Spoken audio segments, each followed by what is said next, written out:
નવસારી ખાતે સરકારી અનાજનો જથ્થો જ્યાં રાખવામાં આવે છે તે ગોડાઉનના મેનેજરના ઘરેથી સરકારી અનાજનો જથ્થો ઝડપાતા પુરવઠા ખાતું દોડતું થયું હતું। સરકારી અનાજની ચોરી અને વેચાણ થતું હોવાની ઘટનાઓ અવારનવાર પ્રકાશમાં આવતી હોય છે અને ત્યારબાદ સરકારી કાર્યવાહી બાદ ફરી પાછું આ પ્રકારનું તંત્ર રાબેતા મુજબ ચાલતું પણ હોય છે। તેવી જ રીતે નવસારી ખાતે સરકારી અનાજના ગોડાઉનના સપ્લાયર તરીકે નોકરી કરતા કિશન બાબુભાઈ વણજારાના નવસારીના કબીલપોર ખાતેની રામેશ્વર પાર્ક સોસાયટીના ઘરેથી સરકારી અનાજનો જથ્થો ઝડપાતા ચકચાર મચી જવા પામી છે।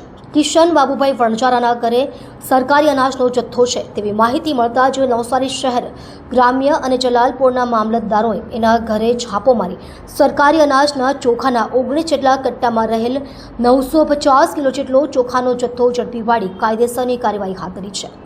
ત્યારે જાણવા મળતી વિગતો મુજબ કિશન બાબુભાઈ વણજારા દ્વારા એવી માહિતી આપવામાં આવી છે કે આ જથ્થો સસ્તા અનાજની દુકાનના પરવાનેદારને આપવા માટે ઘરે રાખવામાં આવ્યો હતો। ત્યારે આ બાબતે પુરવઠા વિભાગ દ્વારા કાયદેસરની કાર્યવાહી કર્યા બાદ શું પગલાં લેવામાં આવે છે તે જોવું રહ્યું। રિપોર્ટર રશીદ ભાણા, નવસારી।